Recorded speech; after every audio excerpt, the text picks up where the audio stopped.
내 평생을 여호와께 드리나이다 하고 그가 거기서 여호와께 경배하니라. 아멘.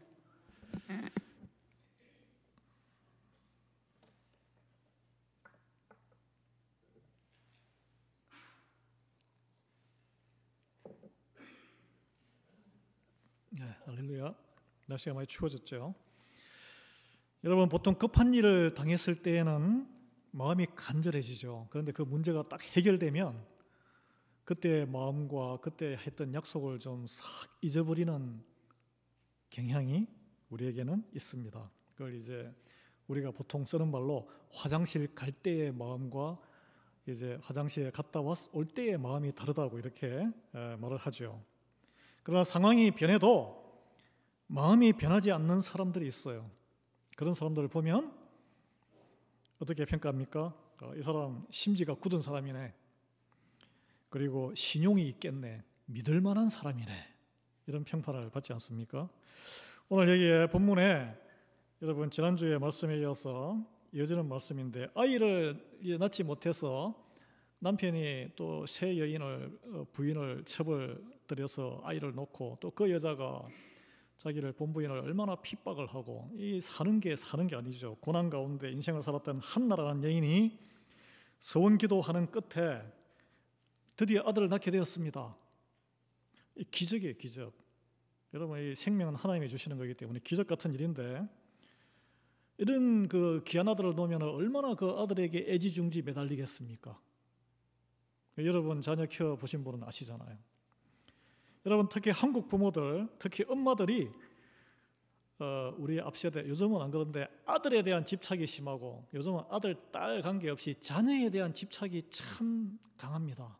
그런데 우리만 특별한 게 아니고 이게 동서고금 별로 큰 변화가 없어요. 우리 사람에게는 자녀에 대한, 이걸 갖다 이제 우리 신학 성경 용어로 또는 우리가 이제 교회 다닐 때는 자녀 우상이라 그래요. 자녀를 신처럼 섬기고 그렇게 한다는 건데, 우리 한번 들여다보기를 원합니다.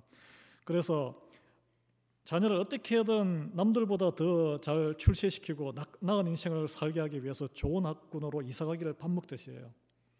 옛날에 한국에서 미국으로 이렇게 많이 이민도 오고, 기러기 엄마, 기러기 아빠도 있고, 요즘은 이제 한국으로 또 많이 유학을 보냅니다. 비용이 많이 들어요. 이게 동서고금 뿌리가 깊습니다. 여러분, 맹모 삼천지교 들어보셨죠? 맹자의 어머니도 그 수천 년 전에 사실은 학군 때문에 3번 이사를 간 거예요. 네. 그리고 여러분 잘 아시는 여기에 맥가더 길이 이름도 있는데, 맥가더 장군 그 엄마도 자녀 우상으로 그렇게 살았던 사람이에요. 아들 맥가더가 육군 산악기에 입학하니까 그분이 집이 원래 텍사스였거든요. 여기 버지니아 쪽인가요? 육군 산악교가 이사를 해가지고 홀로 그 육군 산악교 앞에 아파트에 방을 얻어서 기숙사에 사는데, 아들을 갖다가 이렇게 막 돌보고 그렇게 막 간섭을 하고 그렇게 뒷바라지 했습니다. 한국의 역사에 한국 돈에 있는 인물이 누구죠? 율곡이. 유명하잖아요. 유명한 학자입니다. 그 율곡이보다 더 유명한 사람이 누구예요? 그 엄마 심사임당이 있어요. 심사임당. 예, 그분도 지금 뭐 한국 10만 원권 집회인가요? 그게 나온다는데, 여러분, 이렇게 아들과 자녀를 인생의 가장 중요한 목표로 내가 살아가는 이유야. 이게 바로 자녀 우상이에요. 하나님이 기뻐하는 삶일까요? 우리 인생에 나이가 들면은 자녀가 잘 돼 있는 사람이 제일 부러울 때가 있습니다. 이걸 깨달아야 돼요. 예, 이 시대를 변화시키고, 시대의 변화, 세상적인 영향력을 행사하는 사람이 아니고 하나님이 원하시는 시대로 변화시키는, 하나님이 들어 쓰시는 가정, 그것은 자녀를 우상으로 섬기는 그런 가정이 아니고 하나님께 드리는 가정이라는 거예요. 오늘 제가 이걸, 저도 많은 시행착오를 겪으면서, 저도 아들이 둘이 있기 때문에 그런 변화받는 가정 중에 와중에 있는데 이걸 한번 나눠보기를 원합니다. 맹자와 맥가더 율곡이 세상적으로 그 어떤 인물보다 훌륭한 아들이고 훌륭한 인물이지만 하나님 나라와 무슨 상관이 있어요, 이분들이? 세상 부모들과 성도는 무엇이 달라야 할까요? 자녀를 바라볼 때, 여러분 또 증손자를 위해서 기도할 때, 거듭난 성도는 청지기 정신을 가지고 기도를 하고 자녀를 양육해야 된다는 거예요. 청지기 정신. 오늘 한나와 엘가나 부부가 그 모범을 보여주고 있습니다. 자녀를 향한 청지기 정신의 본질은 뭘까요? 내가 못 이룬 뜻 자녀를 위해서 이루겠다. 또는 내 마음대로 휘두르고 싶은 유혹을 이기고 하나님께 맡기는 것입니다. 말씀대로 자녀에게 행하는 거예요. 그 이제 오늘 볼 텐데, 그래서 그 인생이 생명 구원에 쓰임 받도록 하나님께 맡겨 드리는 것입니다. 이렇게 뭐 강제 부모가 떨어져서 오늘 사무엘처럼 막 강제 이렇게 막 떨어진 이 정도까지는 아니더라도 맡기는 삶이에요. 자녀를 내 소유라고 내가 부모로서 당연히 주장할 권리가 1순위라고 생각하면 내 소유물처럼 자녀의 인생을 휘젓게 돼요. 돈으로 조정하려고 그러고 내 지식으로 조정하려고 그러고 내 인생 경험으로 조정하려고 그래요. 여러분 그런 경우 많지 않습니까? 그게 내가 자녀에게 영향력을 행사한다고 생각하는데 내 인생에 자녀가 신이 되어 있는 거예요. 그 모습이. 여러분 우리 서구 자본주의에 우리가 살아가는 모든 것, 그리고 자본주의 미국 특히 이 근간이 된 책은 영국의 정치 철학자인 존 스튜어트 밀의 자유론이라는 책이 굉장히 큰 영향을 끼쳤습니다. 존 스튜어트 밀이 발음을 하면 존 스튜어트 밀이 이 자유와 부는 관계가 많다고 그랬는데 부유한 상태를 이렇게 정의했어요. 부유한 상태는 곧 쓸만한 물건을 많이 가지고 있는 상태다. 이 소유에 내가 많이 가지고 있는 상태라고 정의를 했는데, 여러분 이 부자에 대한 정의에 동의하십니까? 본인의 삶을 한번 생각해 보세요. 내가 많이 가지고 있어야 돼. 그런 사람이 부자야. 그럼 어떤 걸까요? 쓸모 있는 것, 유용성이 있는 것, 희소가치 있는 것, 돈, 보석, 명품 가방, 땅, 좀 더 돈이 있으면, 그리고 재주가 많아져. 그 다음에 좀 더 전문적으로 가격이 팍 오른 비싼 테슬라 이런 주식, 요즘은 엔비디아 이런 건가요? 그 다음에 채권, 그런 걸 많이 가지고 있으면 부자라고 생각을 하시잖아요.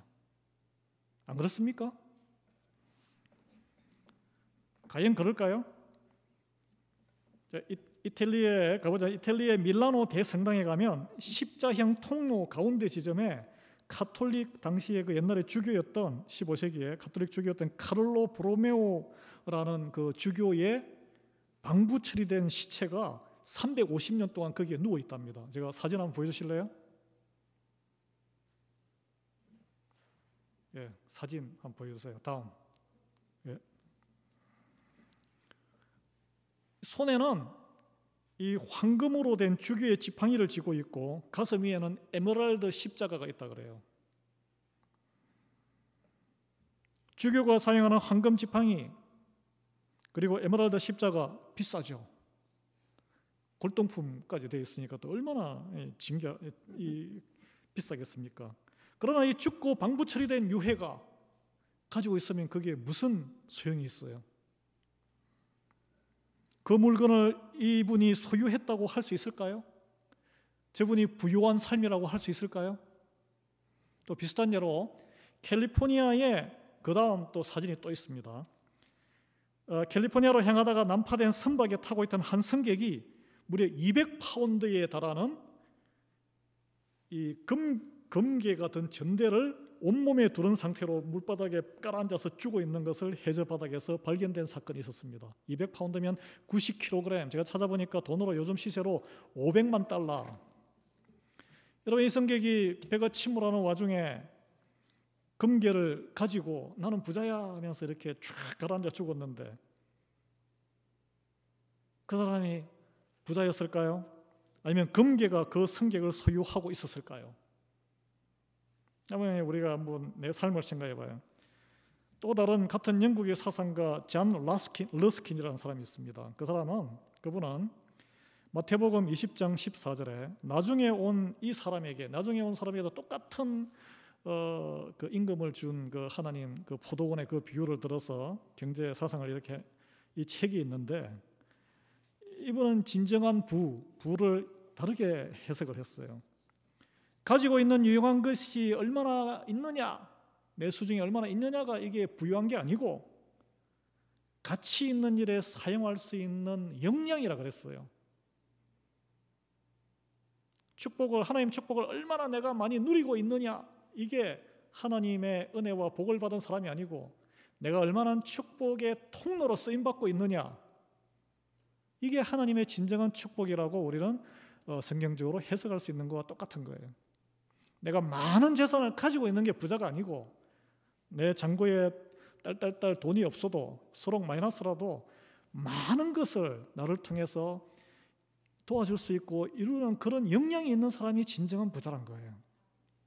제가 이 말을 왜 하냐면 이게 바로 청지기 정신, 우리 자녀들에게도 적용이 되어야 될 것이고, 이것을 통해서 아주 캄캄한 암흑 같은 그런 시대에 영적인 새로운 시대가 열리는 것을 이 성경은 알려주고 있습니다. 그게 바로 사무엘, 그 다음에 다윗이 나오는 거예요. 그 한 가정에 한 부부의 믿음을 통해서 바로 그 정신을 깨닫고 순종한 그 부부의 믿음을 통해서 암흑 같은 사사시대 350년의 그 자기 소견대로 행했던 시대가 끝나는 거예요. 예. 그래서 진실로 가치 있고 유용한 것은 그 가진 모든 기능을 다해서 과연 인간을 생명으로 이끌어 주었느냐 안 주었느냐, 인간을 생명으로 이끌어 주었는데 사용되지 않은 모든 것은 헛된 것이란 거예요. 그래서 생명이 곧 진정한 부다, 그런 이제 책인데, 생명의 정반대 방향으로 이끄는 힘이 강할수록 그것은 하나님이 보시기에는 가치가 없고 유해한 것입니다.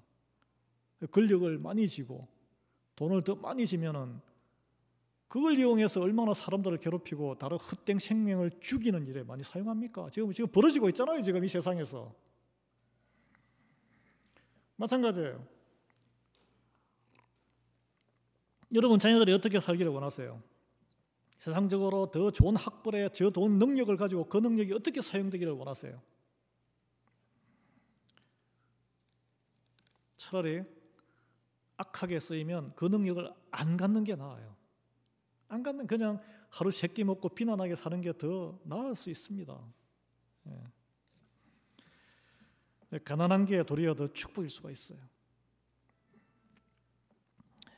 여러분, 우리는 자녀들과 우리에게 주어진 것을 어떻게 가치 판단하고 대하고 있습니까? 여전히 학식을 비롯해서 모으기에만 급급한가요? 아니면 생명을 살리는 일에 쓰임받도록 사용하는 데 관심을 가지고 계신가요? 300년이 넘는 사사시대 암흑기의 종지부를 찍게 될 사무엘의 시대를 열고 다윗으로 시작되는 영적 부흥기를 열게 하는 시작이 이 한믿음의 부부에서 시작되는데, 이 부부가 그 고난 가운데 어렵게 기적같이 얻게 된 아들, 자기의 기쁨과 야망을 키우는 데 사용하지 않았다는 거예요. 하나님께 한 약속을 지킴으로써 하나님이 그 한 영혼을 들어서 문을 확 여는 것이 이 사무엘서 전체의 스토리입니다. 이 암울한 시대를 변화시키는, 여러분 우리가 처한 환경, 여러분의 가정의 환경, 우리 커뮤니티의 리아이밸리의 지역사회 환경, 미주 한인사회의 환경, 미국의 환경이 암울하다고 생각하십니까? 이 부부처럼 저와 여러분이 하나님께서 쓰임을 쓸 수 있는 그런 믿음의 한 가정이 되기를 예수 그리스도의 이름으로 축원합니다. 그들이 보인 믿음이 어떤 믿음인가 우리가 살펴볼 수 있습니다. 이제 본문에서 보면 첫 번째, 그들은 무엇보다 진실한 예배자였어요. 시작과 끝을 하나님을 경배하는 걸 아주 가볍게 생각한 사람들이 아니었습니다. 예배 생활, 오늘 보겠습니다. 일상생활의 삶이 시작과 끝이 예배 중심의 삶이다. 19절에 보면, 오늘 첫 시작되는 19절에 보면 한나와 엘가나가 매년 드리던 성소 예배를 드리고 그 다음 날 아침에 모습이 나옵니다. 일찍 일어났어요. 왜냐하면 집에 돌아가려면 길을 서둘러야 됩니다. 요즘처럼 뭐 빠른 교통수단이 있는 것도 아니고 낙이나 또 걸어서 가야 되니까. 근데 집에 돌아가기도 바쁜 그 서둘러야 되는 그 시간에 뭘 했습니까? 여호와 앞에 가서 경배했다라고 나와 있어요. 굳이 그날까지는 예배를 드릴 필요가 없는 날이었어요. 그 전날 이미 다 정해진 규례대로 다 드렸기 때문에. 여러분, 모든 일에 하나님께 예배하는 것을 우선으로 하는 사람, 눈 뜨자마자 하나님께 예배를 드렸다는 거예요. 갈 길이 바쁜데, 할 일이 많은데, 설거지가 수북히 쌓여 있는데, 손님이 쫙 기다리고 있는데 예배를 먼저 드렸다는 것입니다. 갈 길이 먼데, 몸은 피곤한데, 모든 일에 하나님께 예배하는 것을, 하나님을 먼저 생각하는 이 사람을 하나님이 먼저 기억하시고 챙겨주시지 않으시겠어요? 하나님은 이런 한나를 기억해 주셨다라고 오늘 본문은 밝히고 있습니다. 정확하게 그를, 여기는 그런 한나인데, 그를 생각하신지라, 이 말이 무엇과 합치됩니까? 지난주에 한나가 기도할 때 나를 기억해 주소서라고 하나님께 기도했어요. 하나님을 기억하고 하는 행위가 뭡니까? 예배하는 거예요. 예배. 이 기도에 대한 하나님의 응답 같지 않습니까? 저는 이전에 섬기던 교회에서 많은 신방을 했지만 신방 가운데 그래도 가장 내리에 깊이 기억나는 신방이 있습니다. 숨이 넘어갈 때도 신방했고, 어렵고 힘든 상황, 기쁜 상황에서도 신방하고, 뭐 수영장 풀에서 풀파티하는 애들 뭐 생일잔치도 신방도 하고 별의별 신방을 말했는데, 기억에 남는 신방은 폐업 예배. 2008년도 그때 불경기 때 얼마나 힘들었습니까? 비즈니스가 안 돼서 가게 문을 닫게 되었어요. 근데 그 집사님이, 목사님들 오셔가지고 폐업 예배를 드려주세요라고 하시더라고요. 개업 예배는 많이 했죠. 가게 오픈할 때 얼마나 기쁩니까? 가서 축복하고 개업 예배를 했는데 폐업 예배는 낯설었습니다. 근데 그분이 이렇게 예배 끝나고 같이 차 한잔하면서 교제하는데, 문을 열게 하신 분도 하나님이셨으니 닫게 하시는 분도 하나님이심을 제가 고백하고 감사 예배를 드립니다. 이렇게 말씀을 하시더라고요. 좀 복을 쏟아달라고, 잘 되게 해달라고, 그리고 막 뭐 안 돼가지고 하면은 원망하는 마음이 있고 예배할 생각을 못해요. 여러분, 자녀나 손자녀가 태어났을 때 산모 회복실에 꼭 목회자를 불러서 축복 기도를 해달라는 분들이 있습니다. 삶의 시작에도 예배로 시작한다는 거예요. 그리고 새 집에 이사 가고 나서 짐 풀기도 전에 와서 예배부터 드리는 사람이 있어요. 이사 나갈 때 살던 집에서 또 예배 드리는 사람이 있습니다. 있다는 거예요. 그리고 이 땅의 삶을 마치기 전에 임종 예배는 그분이 아직 말을 할 수 있을 때, 들을 수 있을 때 본인 입으로 죄인임을 스스로 하나님께 고백하고 주변 사람들에게 다 용서를 구하고 모든 죄를 토설하고 회개하며 예수 그리스도를 구주로 믿는 신앙 고백을 하는 그런 임종 예배를 하시기 바랍니다. 목사로서 권면드리는 거예요. 그게 바로 마음으로 믿고 입으로 시인하는 신앙 고백이에요. 여러분, 모든 순간에 예배를 중심으로 인생을 이렇게 딱 조정, 얼라인먼 할 때, 시간의 시작과 끝에서 하나님을 의지하는 예배자로 설 때 하나님이 우리를 기억하시게 될 것입니다. 부르지도 않는데 뭘 기억을 해요. 여러분, 세상이 여러분을 기억하실 것 같죠? 여러분 자녀들과 손자녀들이 기억할 것 같죠? 기억 못해요. 뒤집어서 생각해 보세요. 여러분 가운데 친할머니 이름 아시는 분 계세요? 외할머니 이름 아시는 분 계세요? 외할아버지 이름 정확하게 한자나 뭐 몇 년도에 태어나서 몇 년도에 돌아가셨는지 아시는 분 계시냐고요? 3대가 지나면 싹 잊어버립니다. 정손자 가면은 여러분이 뭘 하고 어떻게 뭐 요즘은 디지털 기록이 있으니까 모르지만 누군지 몰라요.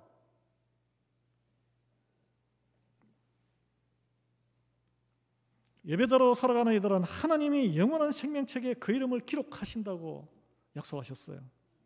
기억하시겠다는 거예요. 예배를 가볍게 여기지 마시고 가장 귀하게 여기시고 지키는 여러분이 되기를 예수 그리스도의 이름으로 축원합니다. 자녀 우상은 뭐냐? 자녀의 모든 행사가 시간을 결정하고 인생을 우선순위에 넘버원이 되는 게, 그게 바로 자녀를 신으로 섬기는 거예요.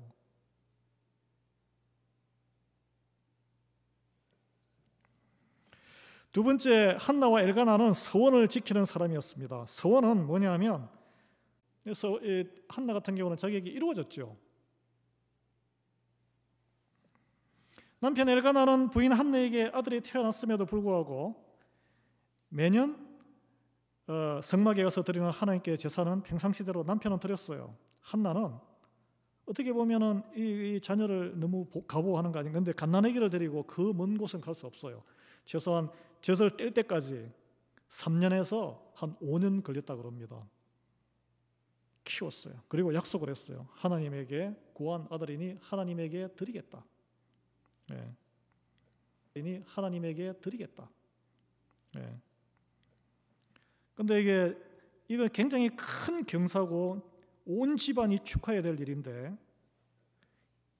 20절에 보면 한나 평생의 기도 제목이었던 아들의 임신과 출산에 대해 이 성경은 너무나 담담하게 기록하고 있습니다. 한나가 임신하고 때가 이름에 아들을 낳아 사무엘이라 이름하였으니 이는 내가 여호와께 그를 구하였다 함이더라. 아주 간단하게 한 줄로 적고 있어요. 일기장에 어느 날과 다름없는 날의 사건처럼 기록한 것 같아요. 임신 자체가 한나에게 얼마나 큰 기쁨이었을까요? 한나를 걱정하고 끔찍히 생각했던 남편에게는 얼마나 놀랍고도 안도감이 드는 자기의 그런 미안한 감정, 다른 여자를 맞이해서 자녀를 생산했으니 본부인에게 얼마나 또 미안한 감정이 있었겠습니까? 그래서 더 잘해줬을 수도 있어요. 얼마나 반가운, 이제는 한숨 돌렸네, 이런 소식이었을까요? 그동안 한나를 괴롭혔던 그 제2부인 브닌나에게는 얼마나 또 당혹스러운 사건이었을까? 이제는 갑질할 거리가 없어졌네. 많은 일들이 있는데 간단하게 이렇게 기록하고 있습니다. 여러분 같으면 어떠셨겠어요? 온 집안에 잔치하고 온 집안에 다 알리고 전 세계에 SNS로 다 알리고, 야 드디어 내 이제 형편이 풀렸다, 우리 만나야지, 그렇게 하지 않았겠어요? 성경은 기적 자체에 관심이 쏠리는 것을 극도로 경계합니다. 왜 그럴까요? 기쁜 일인데. 저희 어머니도 딸을 5을 줄줄이 놓다가 아들을 놓으니까 온 외가 집안에 온 집안에 빅뉴스가 돼가지고 큰 잔치를 벌였다 그래요. 제가 그 큰아들은 아니고. 네. 왜 기적을 통해 이루시고자 하는 이 하나님의 뜻과 하나님이 중요하신 것이지, 우리에게는 그 기적이, 내 소원이 이루어진 것이 더 중요하지만 하나님이 드러나는 것이 성경의 기술 방법입니다. 이게 굉장히 중요한데 내 인생에는 내가 제일 중요해요. 그런 마음으로 하나님께 다가오면 이거는 인본주의에 필연적으로 빠지게 되고 나중에는 하나님을 배신하고 온갖 시험에 다듭니다. 신앙생활하면서 다 넘어지고 걸려지고 하는 이유는 내가 중요하기 때문에. 내가 세상의 중심이 되면은 다 마음에 안 들죠. 그러나 하나님의 은혜로 내 생명이 있고 지금 이 모든 것도 하나님께서 준비하신 것이고 하나님이 더 좋으신 것으로 이루어 주실 것이다 믿으면 다 모든 게 용납이 됩니다. 그게 바로 믿음의 성장이에요. 저는 저와 여러분이 그런 믿음의 성장이 이 교회에서 이루어지기를 예수 그리스도의 이름으로 축원합니다. 간단해야 돼요. 간단해야 돼. 아무리 큰 기적이 있어도 그 기적 가운데 하나님이 이루시는 일을 읽을 수 있는 저와 여러분 되기를 예수 그리스도의 이름으로 축원합니다. 그래서 이 오랜 불임의 한나의 고통, 임신과 아들 출산이라는 기적이 하나님의 축복의 통로가 된 한나를 통해서 성경은 하나님과의 관계가 중요한 포인트라는 것을 우리에게 말해주고 있는 거예요. 그 기적을 경험하고 또는 그 어려움을 경험할 때 하나님과의 관계의 줄을 잡으라고 하나님이 허락하신 줄 믿으시기 바랍니다. 예. 이 사무엘이라고 이름을 한나가 지었는데 히브리 단어로 샴 엘인데, 엘은 옛날에 그 하나님을 뜻하는 거고, 이 어떻게 단어 조합을 하냐에 따라서 약간 다릅니다. 샤마엘 하면은 하나님이 들으셨다. 셴엘 하면은 그분의 이름이 하나님이다. 쉐므엘 하면은 하나님에게서 온 사람이다. 쉐울메엘 하면은 하나님께 구해진 사람이다. 여러 가지 뜻이 있습니다. 뭐 어쨌든 간에 오늘 성경은 한나가 이런 그 아들의 이름으로 고백을 하는 것은 어쨌든 자기의 능력과 자기 몸이 좋아서 자기의 노력의 결과로 생겨진 게 아니고 하나님께 기도를 해서 하나님이 긍휼과 은혜를 베푼 결과 내가 하나님께 그를 구하였더니 하나님께서 보내주신 사람이다라고 신앙 고백을 하는 거예요. 그래서 그 아들을 부를 때마다 내가 하나님께 구했더니 하나님께서 보내준 사람, 어떻게 됩니까? 그러면 내 사람이 아니고 하나님의 사람. 여러분 자녀를 볼 때 그런 마음을 가지고 보세요. 아이고 내 새끼 나랑 하는 것도 똑같이 닮았네. 부부싸움 하고 나면은 어찌 하는 게 애미 또 남편과 이렇게 꿀밤지고. 아닙니다. 하나님께서 보내주신 사람. 이렇게 되면 하나님이 주셨으니 하나님께 드리는 인생으로 키우고 지원하고 후원하는 것이 마땅한 것이 됩니다. 이게 바로 신앙 고백이에요. 여러분 다음 주면 추수감사절 주일이 되는데 우리에게 주어진 모든 것 열심을 다해서 노력했죠. 밤에 잠도 못 자고 또는 어떤 분처럼 뭐 해를 못 볼 정도로 새벽에 일터에 나가서 해 지고 나서 들어오고 그렇게 인생을 이민자들은 삽니다.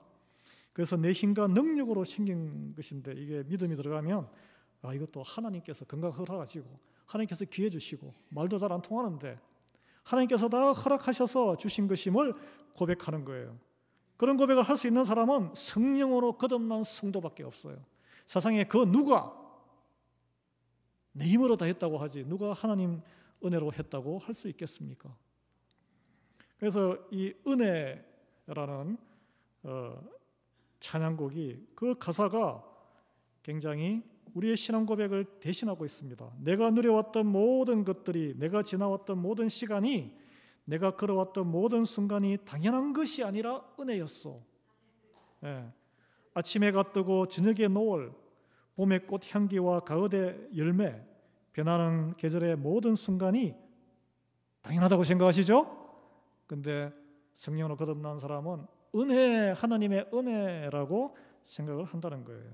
그래서 모든 것이 은혜, 은혜, 은혜, 한없는 은혜, 내 삶에 당연한 건 하나도 없었던 것을 모든 것이 은혜. 여러분 아멘 하십니까? 네. 내가 이 땅에 태어나 사는 것, 어린아이 시절과 지금까지 숨을 쉬며 살며 꿈을 꾸는 삶 당연한 것이 아니고 그것도 은혜였다는 거예요. 내가 하나님의 자녀로 살고 오늘 찬양하고 예배하는 삶, 이 자리에 와 있는 것, 그리고 나아가 복음을 전할 수 있는 믿음과 용기까지 도구까지 주시는 그 축복, 당연한 게 아니라는 거예요. 은혜였다는 거예요. 예수 그리스도의 십자가의 대속의 은혜였다는 거예요. 그래서 모든 것이 은혜다. 당연한 것은 하나도 없다. 이 고백이 저와 여러분 우리 교회에 넘쳐 흐르기를 예수 그리스도의 이름으로 축원합니다. 그래서 오직 하나님의 은혜 안에 살고자 감사하는 이들을 하나님은 기억하시고 기뻐하시는 줄 압니다. 한나는 아들을 낳은 기적이 오직 하나님의 은혜임을 알았기에 그 은혜를 매일 아들을 보면서 아들을 부를 때마다 선포하고 살았던 거예요. 여러분 자녀나 손자 가운데 이름이 그레이스나 은혜 이름이 많을 거예요. 하나님의 은혜를 생각하세요. 부르면서 자기 자신보다 더 소중한 독생자 아들을 영원히 하나님에게 드리기로 한 결정에는 이런 신앙이 있다는 거예요. 세 번째로 한나와 엘가나는 가장 소중한 것을 인간적으로는 가장 아플 때, 뼈 아플 때, 안타까울 때 드렸다는 거예요. 여러분, 유대인들 전통 가운데 엄마의 젖을 뗄 나이는 3살과 5살입니다. 저는 아직도 우리 아들이 지금 23살, 21살인데 3살, 5살 때가 기억이 나고 사진도 있어요. 그냥 그때 얼마나, 여러분도 기억나시죠? 이제 앞으로 자녀를 키우실 분도 계실 텐데 그냥 엄마 아빠 보면은 쫓아와서 목에 탁 안기고 그냥 탁 끌어안고 가장 사랑스럽고 귀여울 때입니다. 하루의 피로가 다 날아가요. 그 나이 때 애를 안으면. 그것도 기적적으로 얻은 아들을 매일 보지 못하고 떼어놓는다는 것은 끔찍하고 야만적이고 잔인한 일이에요. 한나는 자기의 삶에서 자기 목숨과도 바꿀 수 없는 이 아들 생이별을 결정한 거예요. 하나님께서 독생자 예수님을 우리를 위해서 생이별을 외면하고 그 고통 가운데 외면하고 십자가에 매달리게 하신 그 결정과 사실은 다를 바가 없습니다. 왜요? 하나님께 드리겠다고 약속했기 때문에.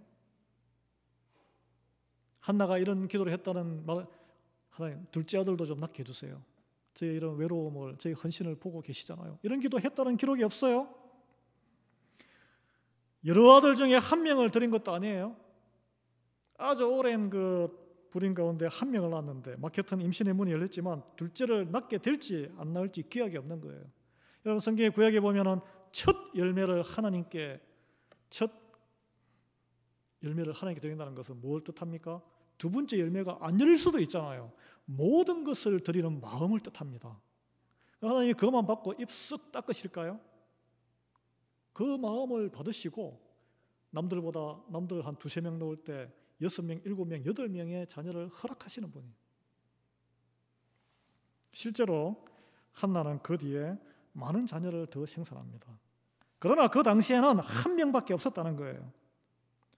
이런 상황을 남편도 알고 있었는데 남편이 아내가 원하면 또 자기가 원하면 그 서원 기도를 취소할 수 있습니다. 합법적으로.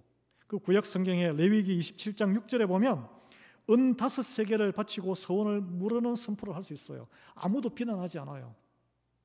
그 부자가 뭐 그 정도 될 거겠어요? 그러나 남편 엘가나도 믿음에서 부창부수였습니다.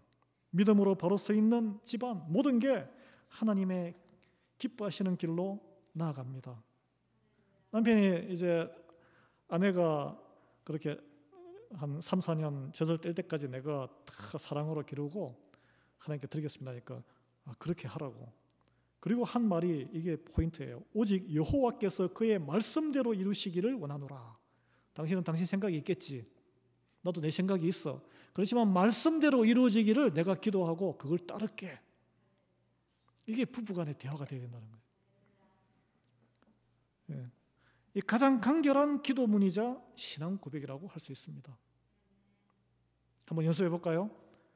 하나님의 말씀대로 이루어지기를 원합니다. 하나님의 말씀대로 이루어지기를 원합니다. 이렇게 대화하시기 바랍니다. 그러면 부부싸움 싹 없어질 줄 믿습니다. 이제 때가 차서 성소에 올라갈 때 또 헌물을 아낌없이 드립니다. 뭐 규례에 따라 하겠죠. 수소 3마리, 소 3마리니까 뭐 작지 않은 양이죠. 밀가루 1에바, 포도주 1가죽 부대를 가지고 대제사장에 가서 기도로 서겠다는 사실을 밝히고 하나님께 경배했다고 오늘 본문은 나오고 있습니다. 여러분, 이처럼 믿음으로 하는 신앙 고백이 입술로만 끝나는 것이 아니고 하나님에게 나의 가장 소중한 것 드리는 거예요. 희생과 나의 피 흘림이 들어갑니다. 아브라함이 나이 100살이 되어서 낳은 본부인의 외아들 이삭을 하나님께 드렸잖아요. 그로써 그는 믿음에 인정받았습니다. 이삭이 뭐 죽었습니까? 아니잖아요. 또 여인은 마리아라고도 하는데 뭐 알 수 없는 일이고, 이름 없는 한 여인은 결혼하기 위해서 모아두었던 향유 옥합을 예수님이 이제 곧 돌아가시니까 예수님 발 앞에서 깨트렸어요. 그 이름이 영원히 남게 되었다고 성경 기록하고 있습니다. 그리고 적국의 포로로 잡혀서 노예 생활하던 티네이저 소녀, 그 적국의 권력자, 군대 장관, 국방부 장관이나 총사령관이죠. 나만 장군이 나병에 걸려가지고 혼자서 고민하고 있을 때 엘리사 선지자에게 가서 하나님의 이름으로 씻음을 받으십시오라고 앞에 나아가서 그 목숨을 거는 행위였습니다. 조그마한 여종이 자기 목숨을 걸고 전도를 한 거예요. 한 생명을 살리기 위해서. 그래서 나만 장군이 하나님을 영접해요. 그래서 내가 우상숭배하는 나의 그 나라에서 장관이고 하니까 대외적으로는 하나님 이렇게 예배를 못 드리지만 마음 안에는 하나님 모시겠습니다라고 고백을 해요.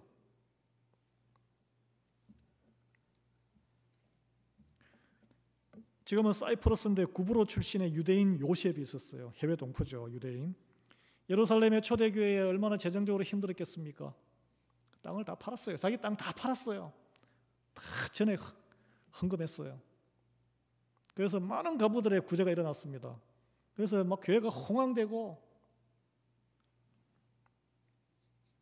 그래서 별명을 사람들이 또 가면은 또 위로하고, 그래서 별명을 얻었어요. 바나바, 위로자. 이 사도행전에 나오는 바나바입니다. 그 와중에 그리스도인들을 잡아서 막 감옥에 넣고 대제사장에게 팔아먹고 돌을 쳐서 스데반 집사를 죽이는데 동참했던 사울이라는 그 사명감 투철한 청년 바리새인, 그 사람이 예수님의 영을 만나고 예수님을 만나고 본의견해서 했는데 누가 그를 믿어줘요? 아무도 안 믿어줘요. 벌벌벌 무서워 떨고, 아이고 저 사람 우리를 핍박하던 사람이네, 저 사람하고 어떻게 같이 교회 생활을 해 하던데 누가 딱 그 사람을 품었습니까? 바나바가 품었죠. 바나바가. 이 요셉이 그래, 하나님의 영이 하시는 일인데 내가 당신의 바람막이가 되어줄게. 그래서 안디옥 교회에 새로 이제 막 교회가 그쪽에도 새로 개척하는데 바나바가 담임 목사로 갈 때 바울을 데려갔습니다. 부목사로 이렇게 딱 안채가 데려갔어요. 그래서 이방인에 대한 로마의 복음의 씨앗이 전파되는 시작이 된 것입니다. 바나바는 그렇게 할 필요가 전혀 없었어요. 초기에 자기 재산을 다 쏟았고 자기의 평판과 신뢰와 명성을 그렇게 모험에 걸 필요가 없던 사람이에요. 이미 존경받고 있던 사람이에요. 여러분에게 가장 소중한 것이 지금 무엇입니까? 하나님을 위해, 하나님 나라를 위해, 교회를 위해서 무엇을 할 수 있습니까? 한나는 자기 생명과 같은 아들을 드렸고 하나님은 그녀의 믿음을 보시고 그 아들을 통해 이스라엘을 구원하셨습니다. 그녀의 인생에 예상치 않았던 더 많은 자녀를 얻었습니다. 여러분, 이번 한 주간 세상에서 살아갈 때에 우리 모두 하나님을 온전히 진실하게 예배하는 신앙을 가진 사람으로 변화받기를 원합니다. 짧게라도 기도하세요. 뭔가를 하실 때. 또 우리가 어려울 때 하나님에게 했던 약속이 있습니다. 오늘 우리가 지금 이 모습 된 것은 우리가 하나님께 의지하고 기도의 한 결과예요. 약속 잊고 계신 거 없습니까? 그 신실함을 회복하는 한 주간 되기를 원합니다. 자녀 우상에 휘둘리는 사람들 많아요. 건면하세요. 건면. 그런다고 자녀가 잘 되는 게 아니다. 건면하셔야 돼요. 더욱 풍성한 것으로 우리를 채우실 하나님을 믿고 내가 아픈 것, 소중한 것, 감사함으로 먼저 드리는 한 주간 되기를 예수 그리스도의 이름으로 축원합니다. 그럴 때 하나님께서 한나와 엘가 부부의 믿음을 통해서 이 절망적인 시대에 불을 밝히는 한 차세대를 세웠듯이 우리 교회에도 차세대가 일어날 줄 믿습니다. 그런 소망으로 함께 기도하는 교회 되면 좋겠어요. 예. 기도하겠습니다. 하나님 아버지, 저희가 주신 기업인 자녀를 우상으로 휘둘려 다녔음을 고백합니다. 예배를 허물어뜨렸습니다. 주님, 오늘 한나와 엘가 부부처럼 나올 때나 들어갈 때나 예배를 중심으로 사는 인생을 살도록 은혜 베풀어 주시옵소서. 우리 어려울 때 했던, 하나님께 헌신했던 그 모든 기도 다시 생각나게 하시고, 주여, 하나님께서 더 풍성한 것으로 우리의 길을 인도하시옵소서.